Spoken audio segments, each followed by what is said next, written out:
50%. Hi, this is A.SenthilRaghavan going to speak about the case study of fitness in the subject of predictive and advanced analytics.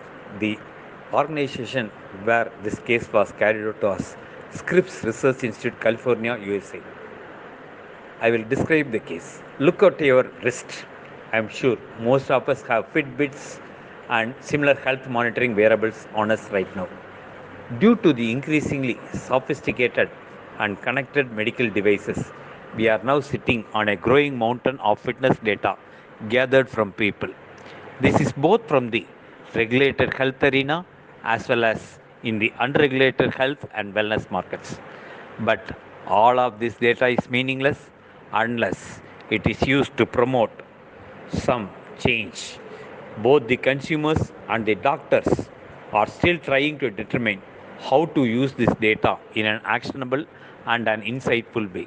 One answer from the data science perspective is to apply predictive fitness analytics techniques, analyzing current and historical data, and then promoting a plan to increase health and wellness. Predictive analytics is an invaluable tool for measuring, benchmarking, and improving health, fitness, and wellness. It is universally agreed that predictive analysis can help increase the quality of healthcare, prevent adverse events, improve overall health, and ideally decrease the cost of treatment. Employers are also using health and wellness programs to increase employees' engagement and productivity. Latest studies are trying to explore the connection between vitals collected from wearable health and fitness devices and predict impending illnesses. If we can predict impending illnesses, then we can take corrective measures or provide suitable treatment at the right time. The data description and pre-processing. The data that we obtained from wearable devices is a huge collection of several variables. Depending on the illness we are trying to predict, we have to reduce the number of variables and restrict the data by using the factors that contribute to the impending illness in question. For example, we are trying to predict if the person might have a stroke or an MI.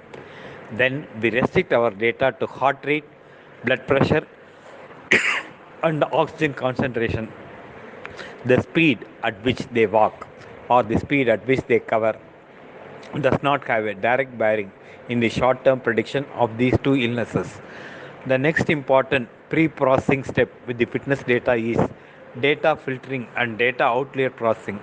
Data filtering and data outlier processing are to avoid the extremes of data corrupting our data set and thereby producing variations in the expected results.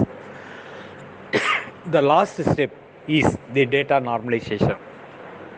The normalization in many learning algorithms is to assume that all features are zero mean and have variances in the same order.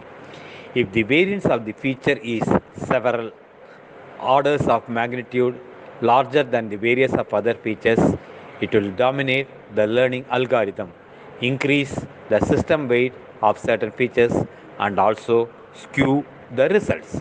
Hence, data normalization is done before we apply and machine learning test or training. The algorithms used and reasoning are basically the algorithm chosen is usually the SVM algorithm, that is the support vector mission algorithm. It is chosen because it has superior performance with such data and a solid theoretical foundation. The biggest difference between the support vector machine and other learning methods is that the SVM is based on the minimization of structural risk rather than minimizing the empirical risk in traditional algorithms. So, in the SVM based training and prediction process of classification model, the effect only depends on a few support vectors. Hence, It has high processing power for high dimensional samples. As usual, a proportion of the data is for testing and a proportion of the data is for training. Usually, a train test ratio is about 20% and 80%.